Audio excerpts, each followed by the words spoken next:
Hey, what is up, guys? Welcome back to this channel. Today, I have a very special guest with me. I've known him for 2 years about now, and we've worked together. He's my colleague.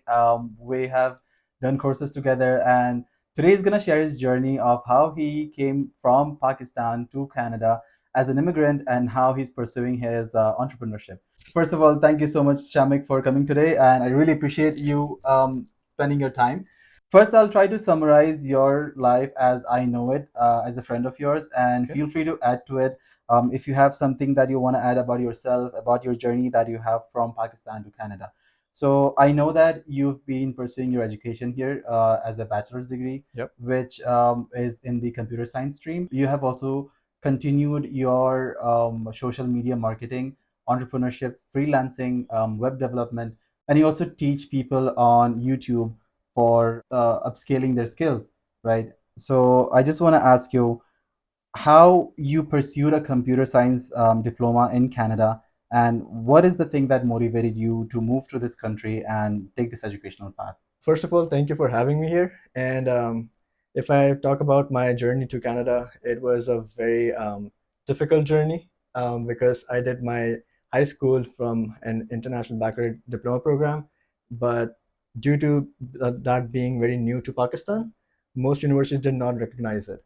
So I had very limited options in Pakistan to pursue a bachelor's degree or a diploma degree in any university. What was the degree that you took in Pakistan? Right. So I did my international baccalaureate diploma program, and it was pretty new to Pakistan. It was only introduced like 2 years ago, and I was in the second batch. I was in second year batch. Right. So it was not mainstream, and many universities did not recognize it. So the scoring system did not match to their standards, and they didn't know how to calculate that to make it work. So I had to look outside. I tried for Australia first, but since COVID happened and then Australia never opened its doors, so we were kind of stuck. And I looked into Canada to see if I can get some university options there. Upon my searching, I found University of Regina. It was A, economical, and B, at a location where would give me enough opportunity to grow myself. So I came with a bachelor's degree, but then I had to switch to a diploma because I was able to find a job in my field of study, and I was already able to do my freelancing journey on the side. But if I would have to continue with my bachelor's program, it would have taken a lot of my time and effort, and I wouldn't have been able to focus on other stuff. So how would you say your educational background was or came into play to decide your career choices? So taking a computer science degree or taking a computer science course helped me make my career choices in a way that it opened my avenues in terms of web programming and in application programming. I found my interest in web programming more because A, it's easier, you get immediate feedback. If you're doing an application program, you won't see the results right away. But if you're doing a web page programming or if you're creating some sort of web pages, you see the effects right away. And front end is super amazing. You get to play with it, you get to play with CSS, you get to do all sorts of stuff, transitions, colors, everything, and it gives you a satisfaction that you're actually doing something and building towards it. So what you're saying is that when you came to Canada, you actually thought that you're gonna go through a 4-year bachelor's program, but then just somewhere down the road, you decided that instead of spending those 4 years in education, you would rather take a 2-year diploma and start working as soon as possible. Why is that, and how beneficial is it for somebody who wants to come to Canada? And is it something you would recommend to somebody? Right. I would not recommend it, but since my opportunities aligned in a way that it helped me take my time off from there and focus on other stuff, it worked out for me, right? It might not work out for anyone else, or it may work out for some other people, right? It's it all depends on where your opportunities are. So I was in my bachelor's program until this May. In May, I made the switch because I was sure that I had other opportunities waiting for me, or I had other things in the pipeline that would make me satisfied enough that I missed out on doing the bachelor's. Do you plan on going back to school after maybe a certain amount of time or anything you achieve, and then go back to school to complete those 2 more years to get your bachelor's degree? Yes, absolutely. Yeah, because I would like to do that. I would like to complete my bachelor's. It's a not just for myself, it's for my parents as well, because they also have some dreams and aspirations from me. So I want to complete my bachelor's, I want to have my degree, but not anytime soon. So I will be looking into it in 2 or 3 years of time. So, because you're from the computer science background and you do have your career choices in web development, CSS, as you said, what are your thoughts on the implications of artificial intelligence? Do you think artificial intelligence is something that is going to replace the jobs of your fellow colleagues or and yourself? And what are the things that you think are an issue in terms of privacy concerns? Right. So the job displacement is inevitable, right? It has already started. It's going to be faster than you can even imagine. AI is just learning and learning and learning. And the more data we give to it, the more better it becomes and the more powerful it's going to get. So, yes, we can expect more job displacements in the near future, but some positions or some opportunities would still be open, right? You would still need a person who can direct the AI in which direction to look, right? Because they don't have full access right now. In terms of what type of job displacements, if you want to go in that question, is mostly going to be low skilled workers or low skilled positions, which can be replaced using some sort of a machine learning program or a robotic arm. So, what do you think are the privacy concerns with implementation of artificial intelligence Mhm. in any platform that we use? For example, we want solutions, we just use artificial intelligence. We want data, we use artificial intelligence. We Yep. want analysis, we also use artificial intelligence. So, how is that a concern to privacy? Um, in terms of privacy, your work is being used somewhere else and you won't even know it. If let's say you use ChatGPT for your schoolwork, right? You're getting answers from the web, but you're not getting meaningful citations from it. So you're using somebody else's work, but you're not citing them, so you're not giving them enough credit. So there comes one privacy concern, that if I work hard and write my own article, use my own primary research and secondary research, do all of that stuff, and just to know that somebody else has been just using it for their school projects, right? Without even giving me a credit. So let's talk about entrepreneurship and freelancing. As I know that you also have your own YouTube channel, you have been working with other companies for their social media marketing management. You have been also working into freelance web development, Yep. right? So, as an entrepreneur, since you wore many hats, including the web designing, social media content management, and in the same time, as I knew you from past, you were also a full-time student. Yep. How did you manage this? Oh, that was a bit difficult at first, because when you're studying full time, taking 4 or 5 courses a semester, it takes a lot of time from you. But then you also have to look the fact that where you plan to go, right? If you have your goals straight, that you know what you want to do, you'll be able to make time. And freelancing works and helps because you don't have a fixed schedule. You make your own schedule. So it could be either on weekends, or it could be either when I get off from my classes, I go home, I will take a shower, have a meal, and then sit and do my freelancing stuff. So even if you can put 2 or 3 hours here and there in a day, it adds up, and you can get a lot of done, because web development only requires, and it's true for any sort of programming, you can only sit and work for maximum of 3 hours. More than that, your brain cannot take, your eyes cannot take it. So you have to give yourself a break as well. So, because so many students are coming to Canada from different parts of the world to pursue their education, to start their business, Yep.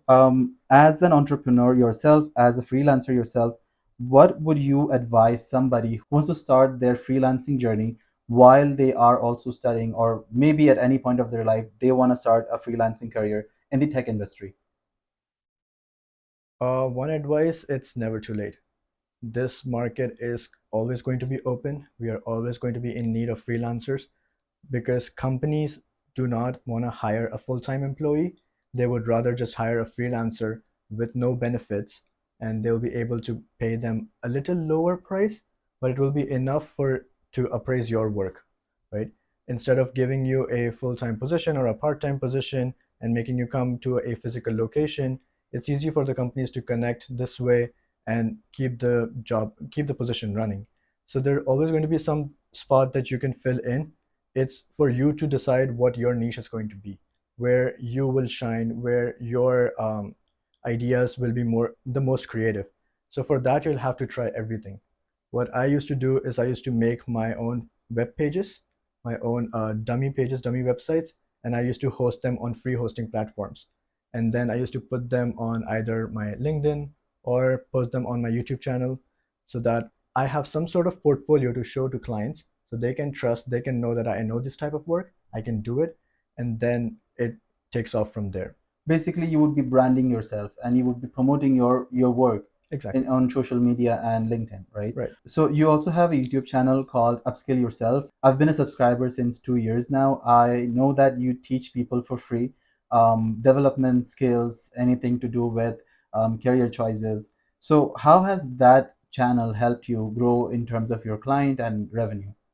Oh, that channel has been a major part of my freelancing journey, because there were a few videos on the channel that just blew up. One got like 90,000 views or something.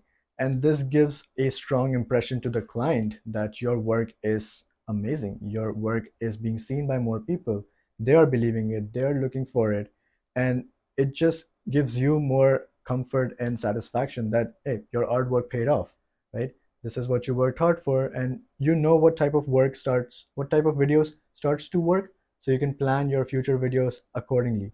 What does a daily life look like for somebody like yourself or somebody who is trying to balance their YouTube career or their freelancing and as well as they also study at the same time? How would you say that your creative process would be when you're planning and trying to create content for your channel? Okay. um, so creative process comes when your mind is at peace.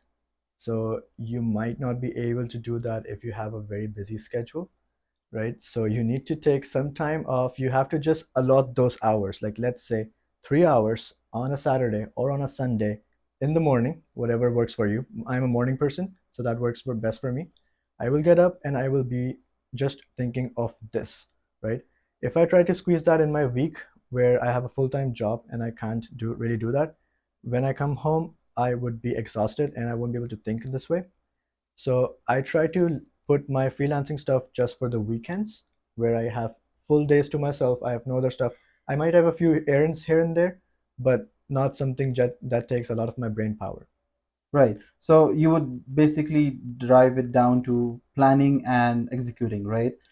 There is also like a psychological phenomenon that when you work for somebody else, you respect that time. You wake up in the morning, Yes. you go from 8 to 6 or 9 to 5 or whatever time it is. But when it is about yourself, you don't really spend those times and you say, maybe later, Yeah. maybe tomorrow, maybe let me have this nap, right? So what do you think is the best way to psychologically and physically prepare yourself for the entrepreneurial perspective? What has worked the best for me is that I use Google Calendar and Task List a lot. I would plan my weeks ahead. I would plan my days ahead, so I know what I'm doing, and I was trying to make sure I give each task enough time, that I'm not squeezing too many in a day, but I'm also able to achieve a meaningful number of tasks. The other thing that works for me is, even if I'm working from home, I will properly get up, dress, not work in my pajamas. I will change into something that is like work attire, and then sit on my desk, so that it gives me a feel that I'm in that zone and I'm still not in my home next to my bed trying to work something out. So Shamik, tell me about some of the challenges you have faced, some barriers and some constraints you have faced to reach and to complete your tasks or your future aspirations that you want to pursue now. So the biggest challenge is that life comes in the way, and it will always be like that. So however you're planning, whatever you're thinking might not work the way you've thought, but it will work in a very beautiful different way, right? It's just the mindset you need It's to. just the mindset. Yes, you need to be open minded that challenges will come, and you just don't need to be disheartened about it. And in terms of freelancing, the biggest challenge was that there are a lot of people already doing it. So in order to make your name, in order to be in that game, it's just going to take a lot of hard work and a lot of time. And it might upset you in the beginning that for the first 3 or 4 months you're not able to find any clients. But if you keep going, if you are showing up every single day, every single time, then I can assure you it's going to work for you. It's just building your brand and making sure that the customers trust your product, right? 100%, yes. How do you stay updated in the evolving technology and the field of technology, and how do you make sure that you know what is going to be the future for the tech industry? What is your advice for yourself and for me? Yeah, so one way I try to keep myself updated is I follow a few YouTube channels, and they are unboxing or looking out for all the new technologies that Google, Apple, or any other company has to offer. The other way that I keep myself updated is I take courses on a regular basis. Even though I have graduated and my education has been completed, I haven't stopped my learning phase. Because if I stop learning, I will stop my career and we be 5, 10 years behind from everybody else. So because tech industry and tech world in general is ever growing and it will keep evolving, so you have to work with it and move with it. What are your future goals and aspirations for your career and as a content creator? Are you also involved in some exciting projects right now that you could share with us? Currently, I'm working with a few restaurant chains and some companies and handling their social media and website SEO management. Um, on the side, I'm also building my own skills because I have a few projects in pipeline which I want to work and which I am currently starting to look after. So that's going to be something big for me in the coming years. And yeah, in terms of my career, yes, I know I'm going to stay in this IT career and the computer science career. I'm not planning to change anytime soon. But if I ever decide to change, I would like to look into aviation. Wow, that's a very different topic. I know it's because I've always wanted to be a pilot, and I couldn't pursue it because A, I have prescriptions, and B, I also have color blindness. Okay. So it kind of didn't allow me to do that. But if I ever get an opportunity to do that, I would look into it.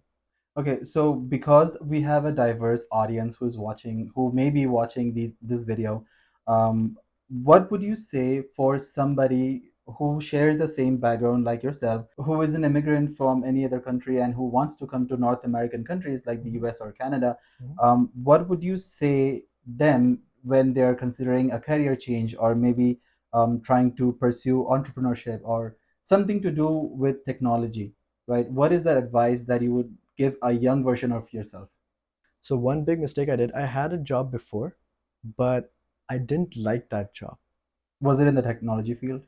It was, and I didn't like it. So I left it without any backup plan, right? Without anything to fall back onto. So don't do that, right? As much as you hate your current job, as much as you hate your current life, try to build something on the side first until you're comfortable, until you're satisfied enough that, hey, if I make this change now, I won't regret it, right? I won't lose any time. I won't lose any money on it. I will still be happy and will be in the same position I am. So only then decide to make a career change if you're planning to do a career change. In terms of moving to a new country, it's going to be difficult. It's never going to be easy, and no, if anybody is telling you it's super easy, just come here and we'll sort it out. No, you're on your own here. Everybody is doing their own part, so you have to look out for your own self. So if you feel like that you will be able to do that and you feel like that you have grown enough to face those challenges, go for it. So, would you recommend somebody who um, is in the business field to start looking out for freelancing or looking out for side hustles? What's your thought about side hustles? Is this something that people should start pursuing and looking into, or side hustles usually don't work at this age? Side hustles work at all the ages, and it's something that people should look into because I'm sure one job is not satisfying you, and you want to do something interesting which excites you, which keeps you in the game, which is a stimulus for your mind. So, in order to find that, you have to look for other side hustles and you have to look for other things that could just give you that pleasure. So, what are your thoughts about the educational system we have, maybe back in Pakistan and also in Canada? Do you think it is actually something that is necessary, or do you think educational policies are helpful for developing one's skills and career choices? Or my main question here would be, is it necessary to spend 4 years in a university to get a degree to do a job after that and compete with the others that are also looking to get the same job? That's a good question, and my answer might not align with what you have in mind. How I look at it is that university may not be able to give you all the skills that you need for a professional world, in specific to your career, but it will give you skills that you would need in your daily life. Let's say it will make you more disciplined, it will make you hardworking, it will make you show up on time, right? It will make you be more attentive and be more good at listening. So when you have those soft skills, or when you have those intrapersonal skills, it really helps you if when you're going out in a professional world trying to communicate and trying to present yourself. So university helps in that part. But yeah, I do agree that putting a 4 year towards something which might already be outdated by the time you graduate is not something that I would recommend for myself. Right, exactly. So, what perspective I have is kind of also conflicting with my friends and family. I always debate on this topic, even with my own siblings. I can only debate on this because I have an engineering degree, Mhm. is a bachelor's degree, and I do have a master's degree. And because I've gone through these educational phases of my life, spent so many years, I can have a perspective and I can put my opinion on this. So, what I think is, as you said, spending 4 years to get your bachelor's degree in the beginning might look like you're obtaining a lot of knowledge at that point, but 4 years from now it might have different implications. For example, it might get outdated. For example, in the tech industry, you may learn something today which has been obsolete Mm. end of the 4 years, because artificial intelligence just ate up the whole skills, right? For me, what I would like to say is that if if I would want to focus and become a web developer, why don't I take web developing courses since the beginning of my university? Why does my first year of the university have to be common year, Yep. which gives me a chance to change my career choices at the end of 1 year when I've spent a lot of money already? Mhm. And then in the second or third year, it is usually something that you have already been exposed or learned at the high school, in the high school, or because I come from an Indian high school background as an Indian curriculum. You may come from a Pakistani curriculum. But what happens is we have been taught about trigonometry and complex programming software, C++ plus plus and stuff from ninth grade, Yep. right? So when I went to American University, for example, they taught me about trigonometry and complex coding languages in the second year, and I was so shocked. I was like, this is, I already did these things. Yeah. Why are you teaching me again? I already paid for it. So I don't understand why you have to have a first year, which is the common year, and then go to a second year where you have to focus, where you start learning the basics in the Mhm. second or third year. And I would say the most influential years of your education system would be the final years, which is also known as the 400 levels or 800 level courses at the university level, because they then focus on what career choices or what skills you would want to take, right? So again, I don't understand why we have to spend 4 years just to obtain one skill. And I would like to add to that, because in my program as well, I had to take some networking courses, and I my focus is solely on software side and programming side. I do not like hardware. I do not want to get involved in hardware. So, but I still had to do those networking courses, even though I sucked at it, even though I was very bad at it. Even though I was very bad at it, I had to go through this because it's like a standard procedure for everybody to follow. So that also, um, I also do not appreciate that we don't get those personalized courses or personalized programs that will help us for our specific careers. Right. So the educational programs that we have here in Canada, or maybe the North American countries, we as international students also have it very much linked with the immigration policies, Hmm. right? If you don't take three courses or more, you are not considered as a full-time student, which will then get you in trouble in the immigration policies, work permits, etc. What do you think is happening here? Do you think the whole immigration policies are something that needs to be revised? What I'm trying to say here is that, for example, when you are in Pakistan and you want to apply for a permanent residency in Canada, for example, They ask you all your credentials, Yeah. they ask you your work experiences, your bank balance, and everything. After they verify all your experiences and financials, they give you the invitation and you come to Canada. But then you realize that Canadian companies do not accept out of Canada work experience, Hmm. and hence you would have to start working in Walmart or maybe start your own Uber business. What do you think is this conflict of interest for? I totally understand your point, and I know where you're coming from. And it's a problem that I feel everybody is facing. Your degree from another country is not going to be recognized. Your experience, your work experience is not going to be recognized. And I would feel like there should be some sort of test that you could give to just translate your skills, to just so that you can satisfy their government that your degree is legit, that you actually did work in that set company. Um, but just eradicating it or just not accepting it altogether does not make sense, because then the person has to go and do odd jobs to get some Canadian experience and then build their way up. So, as much as they say it's starting from zero, they are very much right about it. Yeah, it is actually technically starting from zero, Yeah. right? Let's say you have 10 years experience back home as an engineer, as like a manager, and then you come to Canada for a better life or whatever the reason it could be. Then you have to start from zero, literally start from zero, because they don't really recognize your work experience outside, right? No, absolutely, 100% agreed. To come to your point about taking 3 courses is a mandatory thing, that also made me to choose to switch from a degree to a diploma, because if I would have been allowed to take 2 courses a semester, I would have continued my degree on the side while I do my work, make my money, and be able to also pay off my tuition. Now, tuition is expensive for an international student here. We pay 3 times. We pay 3 times. Yeah, Yeah, that is pretty expensive. And we coming from countries that do not have a good economic value, it gets expensive when you try to do the conversion, right. right?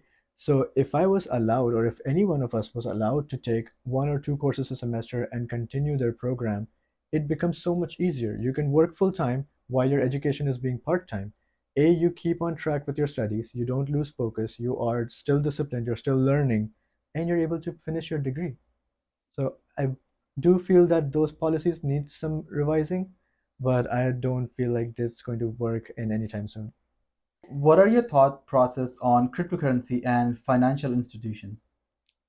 Okay, so cryptocurrency, I was also involved with that in the Have you beginning. invested in cryptocurrency? I did a very small amount just to see, just so that I also faced FOMO, and just to not be out of the game, I tried to invest a little amount, lost everything.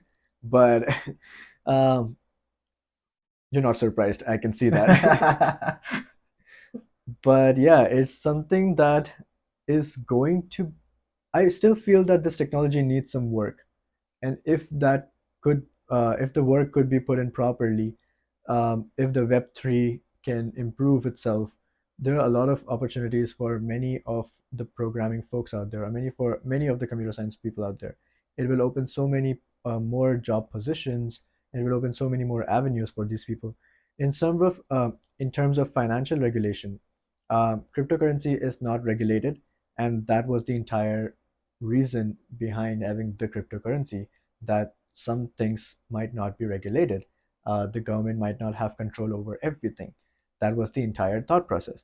And if you try to regulate that as well, you're actually destroying the purpose. Like, I'm not saying I'm against it, but that was not the initial intention of having this technology in the first place. So, what do you think about the idea that the whole um, perspective of cryptocurrency is that when somebody invests money and the value goes down, so basically somebody makes money and the other person loses money. Yeah. So it's basically like a game of currencies, right? What do you think about that? Is that fair? That is not fair, but that's how the market works. For someone to win, somebody else has to lose. And Right. that's true for not just cryptocurrencies, but any market.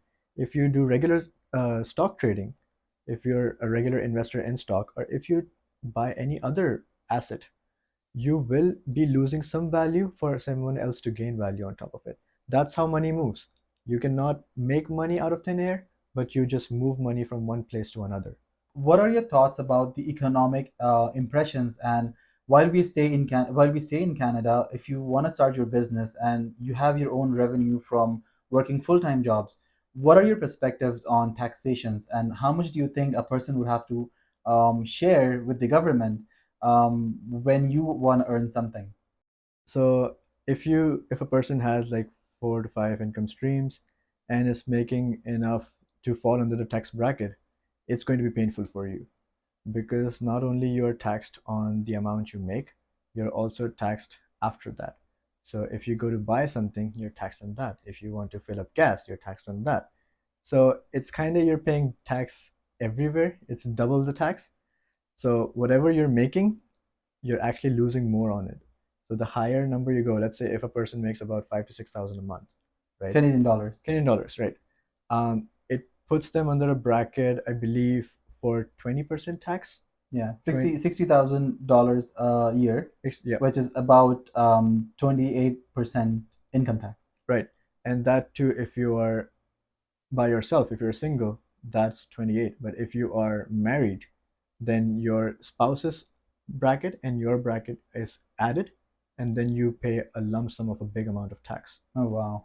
Yeah, so it gets crazy from here. So meanwhile, you also have to refuel your car, and Yeah. you pay PST and GST on that, provincial and federal tax on that. And you want to buy groceries, and you still pay tax on that. Yes. And if you want to go and spend on medicine, you still pay tax on that. But then sometimes, if you have insurance, you claim it back. Mhm. But the whole procedure exists, right? Yeah. So taxation is basically implied on any monetary transaction that you complete inside Canada. Is that right? Is that is correct? Yes. If you know that in Canada we have equalization. Mhm. Equalization is basically a bill passed by the government a few years back, which means it looks into the GDP of Canadian provinces, and then it tells you how much of a GDP, gross domestic product, a province has earned on this specific fiscal year. And a if a province has a significantly low GDP Mhm. for that year, what happens is all the other provinces pull up the federal taxes and put the money in to the residents of that province. So, for example, Saskatchewan province and Alberta province are the most prospering and the highest GDP earners in Canada, right? So, what happens is, because Quebec is a province which is very expensive to live in, and the average GDP is actually really low. So, what happens is the government pulls up all the money from all these higher GDP provinces and gives the money back to the residents of Quebec. Wow. So what I'm trying to say here is that because we paid our taxes in income tax, that has been reshuffled and given back to residents of Quebec and other low GDP residences. Do you think this is fair? So if you, there's two ways to look at it. So if you look at the positive side, yes, it does help people who are not able to make enough, or if the province is expensive entirely, right? The cost of living. The cost of living is like, very high in comparison to other provinces. So it helps with that, but it also, if you look at the other side, which is the negative part, that it takes away from us, who is trying to work hard, who's trying to make the ends meet. We are not getting any appreciation on it, right? So, as much as I'm still with them doing this program, I would also like to see them making some sort of effort and or some sort of programs that could help the people who are actually making that enough money that is helping other provinces. And if that is possible, yes, then let's continue with it. Thank you so much, Shamikh, for taking the time out to come see me. We've been planning to have the discussion for a long time, Yeah. and thanks for making this happen. I'll put a link out on the description for Upskill Yourself YouTube channel, which is run by Shamikh. Go check it out, guys. And he teaches you how to enhance your skills, how to do self development, and how you can choose your career path. Thank you guys for watching. I'll see you on the next one.